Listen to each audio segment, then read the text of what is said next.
Brother, నాకు విశ్వాసం లేదేమో. ఎందుకు? ఎందుకంటే నేను ప్రార్థించిన ప్రార్థనలు ఏవి నెరవేరట్లేదు.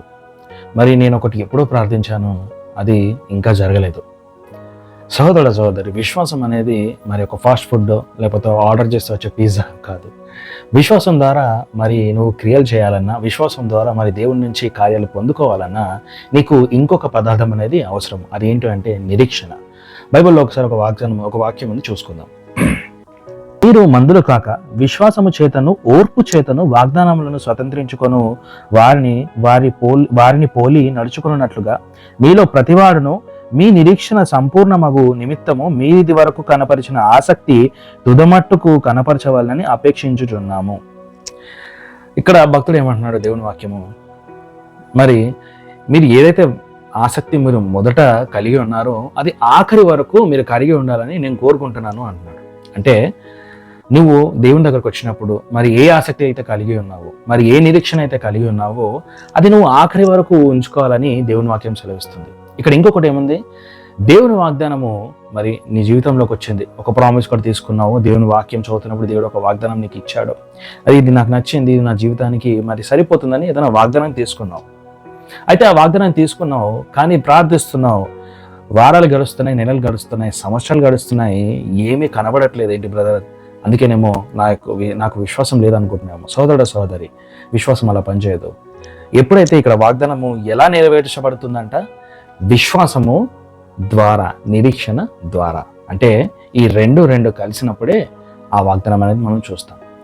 అయితే మరి సరే బ్రదర్, మరి నేను నిరీక్షిస్తున్నాను, అది ఎప్పుడు నెరవేరుతుంది నా జీవితంలో, ఎప్పుడు నేను దాని యొక్క ఫలాన్ని నేను చూస్తాను?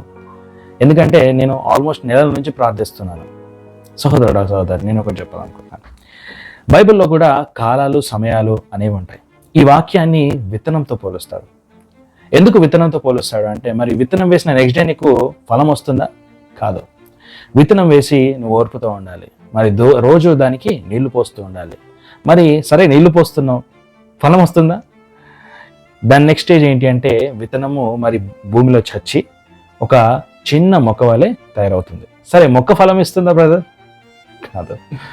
ఆ మొక్క కాస్త మరి ఇంకా నువ్వు ఓర్పుతో గనక మొదటగా చేస్తున్న ఆ ప్రక్రియ, నీళ్లు పోయడం ఏదైతే ఉందో అలా చేస్తూ వచ్చినప్పుడు ఆ మొక్క కాస్త ఒక చెట్టుగా మారుతుంది. సరే, చెట్టు అయిపోయింది, ఇప్పుడు వస్తుందా ఫలము? చెట్టు అయినప్పటికీ కూడా మరి బైబిల్లో ఒక మాట ఉంది, ఏంటి అంటే దాని కాలమందు అది ఫలిస్తుందంట. హల్లెలూయా. ఒక సమయము, ఒక కాలము అనేది ఉంది. ఆ కాలానికి నువ్వు వద్దన్నా ఫలం వస్తుంది. కానీ నీ చేతిలో ఉన్న క్రియ ఏంటి అంటే, నువ్వు చేయవలసింది ఏంటి అంటే ఏమీ లేదు. మరి మొదట ఆ వాగ్దానాన్ని తీసుకున్నప్పుడు ఎటువంటి ఆసక్తి అయితే కలిగి ఉన్నావో అదే ఆసక్తి మరి తుద వరకు కలిగి ఉండాలని కోరుకుంటుంది వాక్యము. అయితే మరి తుదమట్టు వరకు నువ్వు కలిగి ఎలా ఉంటావు? ప్రతిరోజు ఈ యొక్క వాక్యాన్ని ధ్యానిస్తున్నప్పుడు, ఆ వాగ్దానాన్ని ధ్యానిస్తున్నప్పుడు. సహోదరి, అలా గనక ఒక వాగ్దానాన్ని నువ్వు గనక జయిస్తే దాని యొక్క ఫలితం ఎలా ఉంటుందంటే, మరి అబ్రహాం అనే వ్యక్తి అలా దేవుని నుంచి ఒక వాగ్దానం పొందుకున్నాడు. అతనికి లేట్ అయింది, కానీ ఇప్పటికీ అతని యొక్క తరాలు ఆ యొక్క వాగ్దాన ఫలాన్ని అనుభవిస్తూనే ఉన్నారు. కాబట్టి నువ్వు పట్టుకున్న వాగ్దానము సాధారణమైనది కాదు, అది అక్షయ బీజము, అది చనిపోని విత్తనము. కాబట్టి దాన్ని రోజు నీళ్లు పోస్తూనే ఉండు. విశ్వాసం అనే నీ యొక్క ఆసక్తికి నిరీక్షణను జోడించి ఈ యొక్క ఫలాన్ని పొందుకో. హల్లెలూయా.